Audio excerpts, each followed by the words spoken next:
Dans Kiev sous les bombes, les Ukrainiens les reconnaissent entre tous, les drones iraniens dits kamikazes ou suicides qui ne servent qu'une fois. Un bourdonnement caractéristique leur vaut le surnom de mobilette volante. Il en fait une cible désignée.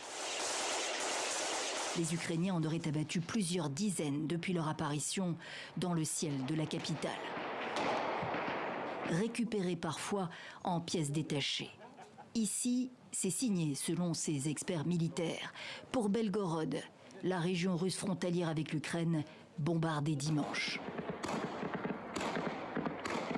Ces drones Shahed 136 de moyenne dimension, sans pilote et d'une portée d'environ 2000 km, tuent et terrorisent la population. C'est l'objectif. Armes de destruction, armes psychologiques pour 20 000 $ pièce.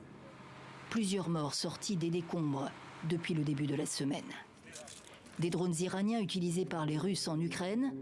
Moscou garde le silence, Téhéran dément.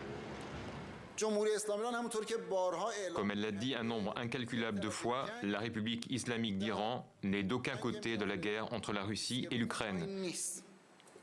L'Iran n'a exporté aucune arme à aucun protagoniste de cette guerre. Faux selon les renseignements occidentaux. Téhéran livre bien des armes, notamment des drones à la Russie. Qui plus est, l'Iran forme les Russes à leur utilisation. Des instructeurs iraniens se sont récemment déplacés dans la région de Kherson et en Crimée, selon le gouvernement ukrainien. Entre partenaires militaires, Téhéran et Moscou, sous sanctions internationales, y trouvent chacun leur compte. Drones et missiles contre avions de combat russes.